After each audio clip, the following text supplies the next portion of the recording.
Bonjour à tous. Alors aujourd'hui je teste un nouveau format, c'est-à-dire que cette vidéo est à mi-chemin entre le tuto et le making of, ou breakdown comme on l'appelle dans le milieu des effets spéciaux, et c'est aussi un bonus pour ma dernière vidéo conseil, vous pouvez aller la voir si elle vous intéresse. Et pour finir, je voulais juste préciser que dans cette vidéo j'utilise différents plugins pour After Effects.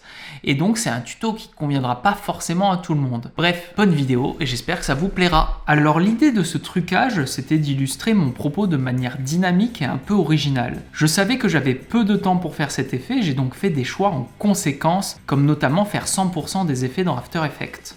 Par exemple, j'aurais pu faire l'océan dans un logiciel vraiment dédié à la 3D, mais ça apporte ses contraintes en termes de temps de calcul. Donc le trucage que vous voyez m'a pris 3 jours, dont une dizaine d'heures de détourage. C'est pourquoi j'ai commencé par ça. Je voulais écarter cette partie fastidieuse pour pouvoir me concentrer pleinement sur l'aspect créatif. Donc pour ça, on commence par sélectionner son layer et avec l'outil plume, on dessine des masques autour du personnage. Un conseil, faites plusieurs masques pour chaque partie du corps, ça vous évitera beaucoup de galères. D'ailleurs, si j'ai une capuche dans la vidéo, c'est à la fois pour être raccord avec le décor à incruster, mais aussi pour m'éviter le détourage des cheveux. À partir de là, on clique sur le petit chrono et on anime les points. Moi, j'anime d'abord sur les premières et dernières images, puis je comble les espaces petit à petit. J'ai remarqué que c'était la technique qui m'économisait le plus de temps. Car la rotoscopie, vous le verrez, c'est avant tout une histoire d'organisation.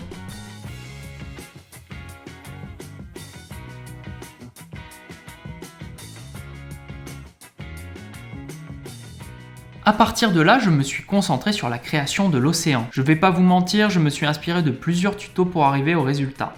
Je l'ai fait entièrement dans After Effects en utilisant d'abord le plugin Trapcode Mirror qui permet de créer une surface et ensuite la déformer. Pour commencer, j'agrandis la surface et j'essaie d'affiner les déformations avec les paramètres correspondants. Ensuite, je la retourne à 90 degrés et je la place correctement dans l'espace. Puis j'ai créé une lumière pour essayer de donner un peu plus de relief à l'océan. Pour la texture, d'abord j'ai créé plusieurs instances de l'effet Fractal Noise, ou bruit fractal, sur un nouveau layer en cherchant des déformations intéressantes.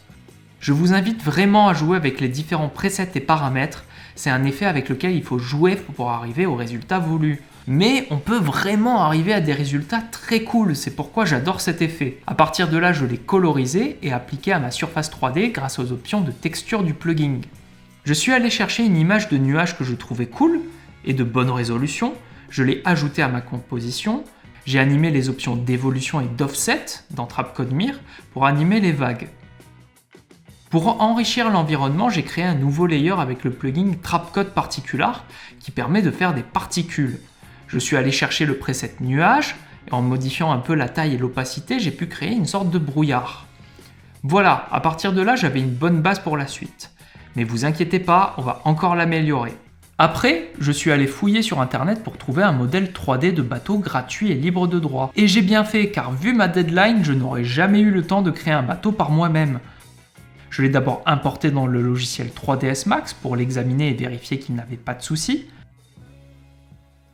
J'ai vite fait effacer quelques éléments sur le pont et j'ai exporté le modèle en .obj pour pouvoir l'importer dans After. Dans After Effects, il faut utiliser un autre plugin qui s'appelle Element 3D pour pouvoir importer des géométries. Vous inquiétez pas, c'est le dernier plugin dont je parle dans cette vidéo. Lorsque je clique sur Scene Setup, on se retrouve dans un nouvel espace dans lequel on peut gérer sa 3D. J'ai cliqué sur Import et je suis allé chercher mon .obj que j'ai préparé plus tôt. En allant dans les options de matériaux, j'ai pu importer la texture qui allait avec. Et maintenant, le modèle est prêt pour utilisation. Lorsqu'on fait de la 3D dans After, c'est important de créer une caméra. Après ça, j'ai placé le bateau correctement en fonction de mon point de vue.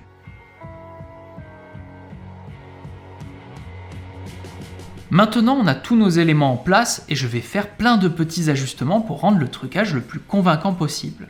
Première chose, améliorer le ciel. J'ai glissé mon image de nuage dans une nouvelle composition et je suis venu la découper en plusieurs morceaux et layers. Ça me permet d'animer chaque bloc de nuage pour qu'il se déplace légèrement. Avec l'effet éclair élaboré sur un nouveau layer, j'ai créé plusieurs instances d'éclairs que j'ai réparties tout le long de la timeline. Comme pour bruit fractal, c'est un effet avec lequel il faut jouer pour trouver le bon rendu. Alors sur ma timeline, de temps en temps les mêmes éclairs se répètent, mais honnêtement c'est pas très grave. Pour ajouter de l'intensité, j'ai créé des solides blancs floutés derrière mes éclairs. Et maintenant, on a un orage plus convaincant. Pour ajouter du mouvement à l'ensemble du plan, j'ai créé une expression pour le déplacement de la caméra qui permet qu'elle bouge aléatoirement au fur et à mesure du temps. Cette expression, j'en parle aussi dans mon tuto sur le fond vert. Ici, ça permet notamment de sentir la perspective du bateau, et c'est là que la 3D a un intérêt. Pour encore améliorer le bateau avec le temps qui me restait, je suis allé fouiller de nouveau sur internet pour trouver ce qu'on appelle un environment map. En gros, c'est une photo prise à 360 degrés et plusieurs expositions d'un environnement. Avec ça, on peut éclairer la 3D de manière ultra réaliste. Et encore une fois, on en trouve plusieurs gratuites sur internet. Dans notre trucage, c'est ce qui permet d'ajouter cet impact lumineux sur la barrière. Ça paraît tout bête comme ça, mais tout d'un coup on a la lumière sur la 3D qui matche avec les contrastes en arrière-plan et l'éclairage sur le personnage. Tout de suite, ça fonctionne bien mieux. On touche au but avec les derniers détails. Dans les paramètres de la caméra, j'ai activé le flou de mise au point et je l'ai ajusté pour qu'il soit cohérent. J'ai ajusté les contrastes de mes différents layers et créé un voile léger à droite du cadre qui varie au fur et à mesure du temps, créant ainsi des contrastes changeants sur mon image. Comme pour le brouillard, j'ai ajouté un nouvel effet Trapcode pour créer la pluie. Je suis parti du preset neige et j'ai modifié le nombre, la répartition et la vitesse des particules pour que ça fonctionne. En activant le motion blur, tout d'un coup, ça se transforme en pluie avec les traînées que ça laisse. Pour finir, j'ai dû réajuster mon océan pour qu'il se déplace dans le bon sens en reprenant les réglages d'offset. Au niveau de l'horizon, ça fonctionnait pas trop, donc je suis venu corriger la couleur et avec un masque, j'ai coupé les vaguelettes qui dépassaient. Dernière chose, j'ai ajouté un nouvel effet caméra tremblante, mais cette fois-ci 2D et plus intense. Et j'ai bien sûr activé le motion blur sur tous les layers qui bougent. Et nous voilà enfin au résultat. Tu as un projet, un plan que tu as travaillé depuis des mois, et toute une équipe de gens qui sont prêts à t'aider, mais qui ont aussi leurs limites. Et malgré les intempéries, les potentielles tensions, les problèmes techniques, le but c'est d'amener tout le monde à bon port. Ça paraît très organisé comme ça, mais en fait, c'est beaucoup de tâtonnements et d'essais. Alors, j'ai conscience que ça allait assez vite et je pense que plusieurs d'entre vous ont dû avoir du mal à suivre, mais le but de cette vidéo, c'était de vous montrer tout le processus. En fait, chaque effet mériterait un tuto à part entière et j'en ferai peut-être d'autres vidéos. Vous avez aussi remarqué que j'ai pas hésité à aller chercher des éléments tout près sur internet. C'est quelque chose qui se fait finalement assez souvent. Certes, ça remplace pas la création pure, mais le problème numéro 1 dans le monde des effets spéciaux, c'est la gestion du temps.